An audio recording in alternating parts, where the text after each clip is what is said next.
حبيت نقول حاجه راهو لو ديسكور va être en français parce que c'est ce qu'on m'a dit دونك قالوا لي حضر الديسكور بالفرنساويه لان ما ثماش تراديكسيون ما نشوف فيه بالصندق فهمت دونك حبيت نقول اللي نرحب الساعه ب سمارت مينيستر وسمارت جوفرنر وسمارت ديبيوتي خاطر ريالمون والسيده سمارت رئيسه منظمه الاعراف لان ديما نقولها وقت نجي لبنزرت قبيله كنا في الولايه قلت لهم وقت نجي لبنزرت نلقى السيد الوالي والساده النواب ديما مع بعضهم جو ممتاز et c'est ce qui explique un peu حتى ظاهره هذه c'est un exemple bizarre في هذايا و voilà j'ai essayé d'être sympathique c'est quelque chose qui me ressemble pas beaucoup donc حبيت نشكر السيد رئيس جمعية بنزرت 2050.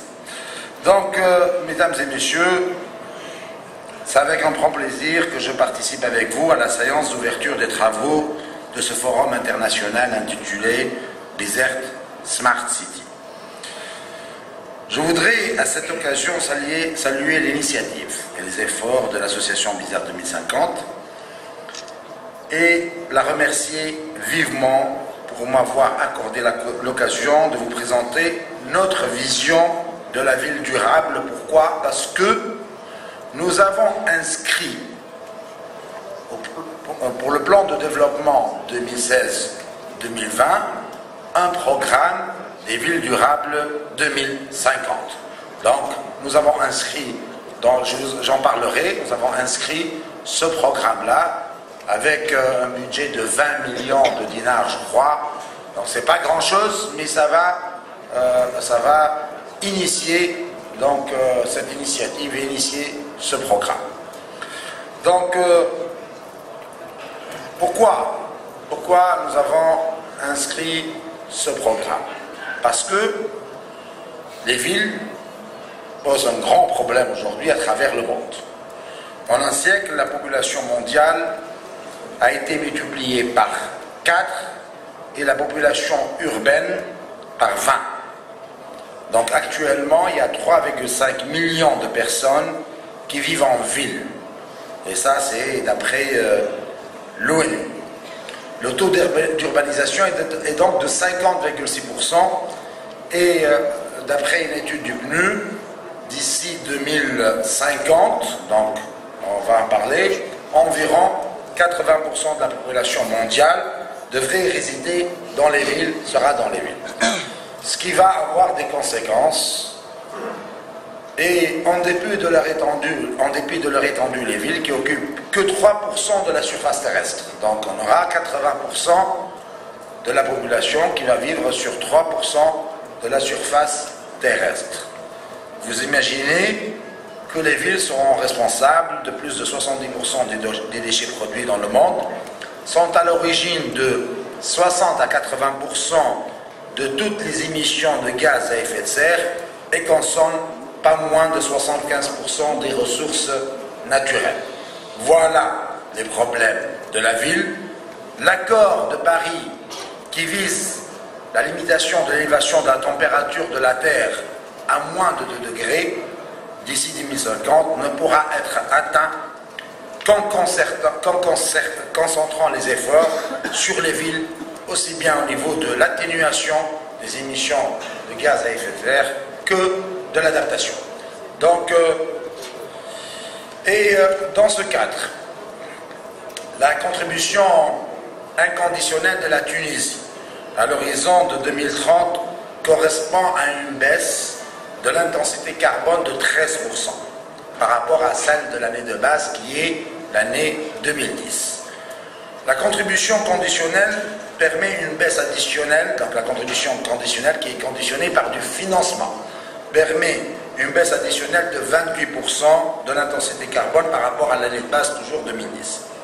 Cet objectif d'atténuation nécessiterait la mobilisation d'un montant d'investissement sur la période 2015-2030 de l'ordre de 17,5 milliards de dollars US pour arriver à une atténuation de 28% supplémentaires par rapport au programme d'atténuation inconditionnelle qui est de 13%. Et ceci va toucher des secteurs, comme vous le savez, de l'énergie, l'efficacité énergétique, les énergies renouvelables évidemment, l'agriculture, l'urbanisme, les déchets solides et l'assainissement. Donc, et la Tunisie, aspirant à une place digne de sa position géostratégique à l'échelle régionale et internationale, a élaboré plusieurs stratégies transversales dans le but de se rehausser à un rang des pays les plus développés, entre guillemets. Donc, c'est pour ça, comme j'avais dit, nous avons initié un programme stratégique qui est le programme Ville durable Horizon 2050. En fait, la notion de ville durable en Tunisie a été élaborée à travers les agendas 21. Mais, dans le cadre de l'Observatoire national de l'environnement et du développement durable, l'OTED, plusieurs guides de durabilité ont été édités pour les secteurs du tourisme, de l'agriculture, de la pêche, du transport, des oasis. Mais malheureusement, les orientations de ces guides n'ont pas été intégrées dans les stratégies sectorielles qui restent assez hermétiques au concept de durabilité. C'est pour ça qu'au niveau du plan de développement durable 2016-2020, le 5e chapitre du plan est consacré au développement durable. Donc, c'est une notion qui n'a jamais été dans le cœur de la prise de décision des politiques publiques. Aujourd'hui, ce constat et les stratégies et conventions internationales nous interpellent pour la mise en valeur de ce programme Ville durable. Donc particulièrement, nous avons 3 stratégies au niveau du ministère: la stratégie nationale du développement durable, la stratégie nationale du changement climatique et la stratégie nationale de transition vers l'économie verte. C'est très bien, nous avons 3 stratégies. On a 3 belles stratégies. Mais, et c'est tant mieux, parce que souvent on parle d'absence de stratégie. Nous avons 3 durables: gérer harmonieusement et durablement le littoral, qui est cher aux Bizertins, aux députés de Bizerte, promouvoir un transport durable, rationaliser la consommation énergétique et promouvoir les énergies nouvelles et renouvelables. Il y a la stratégie développement durable, la stratégie changement climatique. La stratégie nationale a défini comme objectifs principaux 1. Le développement social et économique à court terme pour le rééquilibrage social et spatial notamment, avec une transition progressive vers un développement plus écologique à moyen terme, maîtrise de ressources, etc. La réduction de l'ordre de 60% de l'intensité carbone à l'horizon 2030 par rapport à 2012, avec une politique volontariste à l'horizon 2050 permettant d'atteindre une stabilisation des émissions. 3. Une politique d'adaptation proactive et préventive appuyée par l'aide internationale dans le cadre des mécanismes de financement et de transfert technologique mis en place par la gouvernance mondiale sur le climat, le Fonds vert, etc. Et j'espère que cet élan mondial ne soit pas arrêté par des changements de politique mondiale, comme vous le savez. Dans la stratégie nationale de l'économie verte, et c'est la dernière,